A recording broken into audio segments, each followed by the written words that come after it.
एक गांव में दो मित्र मोहन और सोहन रहा करते थे।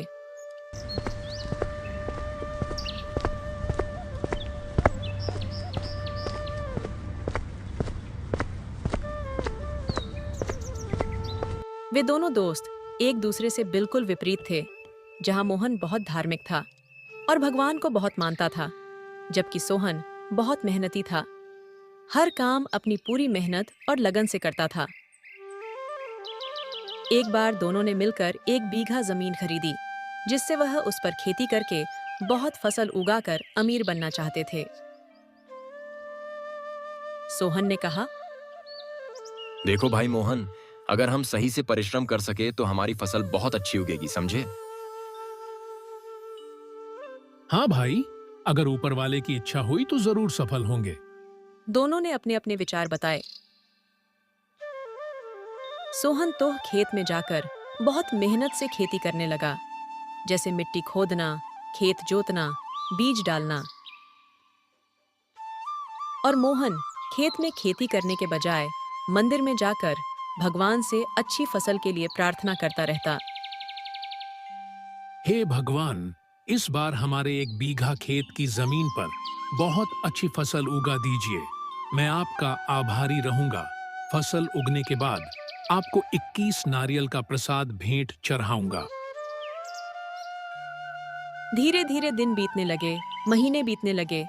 खेतों में चारों तरफ हरियाली छा गई। देखा मोहन, कितनी अच्छी फसल उगी है। हाँ भाई, ये सब ऊपर वाले का आशीर्वाद है।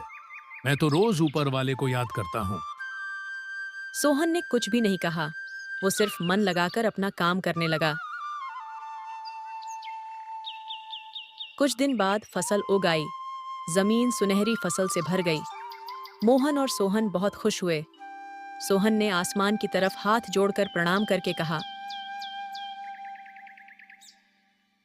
हे ऊपर वाले, आपके आशीर्वाद से ये सब संभव हुआ है। ये सब आपके आशीर्वाद का ही तो फल है। क्यों मित्र, कह रहा था ना कि ऊपर वाले के आशीर्वाद के बिना एक पत्ता भी नहीं गिरता। फिर वो दोनों फसल को इकट्ठा करके दोनों उस फसल को बाजार जाकर बेच आए।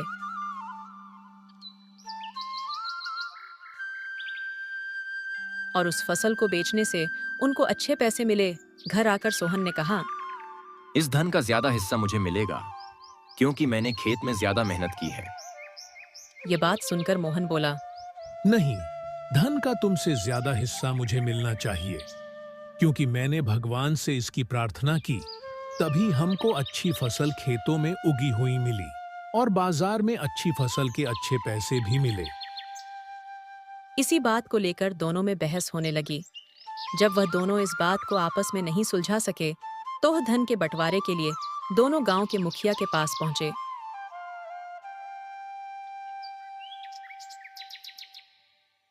जब वह दोनों मुखिया के पास पहुंचे, तो वह मुखिया जी बोले, अरे मोहन और सोहन, तुम दोनों आज यहाँ कैसे और इतना गुस्से में क्यों हो? तब सोहन बोला, देखो मुखिया जी, मैंने खून पसीना एक करके खेतों में मेहनत की है, इसलिए धन का ज्यादा हिस्सा मुझे मिलना चाहिए। नहीं नहीं मुखिया जी, मैंने दिन रात भगवान से अच्छी फसल की उगने की प्रार्थना की है, इसलिए धन का ज्यादा हिस्सा मुझे मिलना चाहिए। मुखिया जी समझ गए। तब उन्होंने दोनों को एक एक बोरा चावल का दिया, जिसमें चावल के साथ कंकड़ भी मिले हुए थे। मुखिया ने कहा कि कल सुबह तक तुम दोनों को इसमें से चावल और कंकड़ अलग करके लाना है। तब मैं निर्णय करूंगा कि इस धन का क्या करना है और इसके कितने हिस्से होंगे और किसको कितना हिस्सा मिलना चाहिए। दोनों चावल की बोरियों को लेकर घर आ जाते हैं और अपने अपने काम पर लग जाते हैं। सोहन तुरंत चावल और कंकड़ अलग अलग करने लगता है।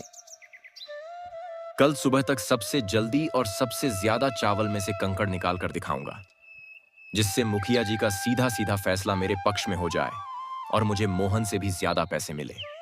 मोहन चावल की बोरी को लेकर मंदिर में गया और भगवान से चावल में से कंकड़ अलग करने की प्रार्थना करने लगा कि हे भगवान, मैं आपकी शरण में आया हूँ। मेरे चावल में से कंकड़ अलग करने में सहायता कीजिए।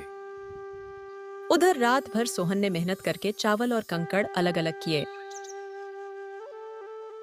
अगले दिन सुबह सोहन जितने चावल और कंकड़ अलग कर सका उसको ले जाकर मुखिया के पास गया, जिसे देखकर मुखिया खुश हो गया और मोहन वैसी की वैसी बोरी को ले जाकर मुखिया के पास गया। मुखिया ने मोहन से कहा। दिखाओ तुमने कितने चावल साफ किए हैं। मोहन ने कहा, मुझे भगवान पर पूरा भरोसा है कि सारे चावल साफ हो गए होंगे। जब बोरी को खोला गया तो चावल और कंकड़ वैसे के वैसे ही बोरी में भरे हुए थे। मुखिया ने मोहन को कहा। भगवान भी तभी सहायता करते हैं जब तुम मेहनत करते हो।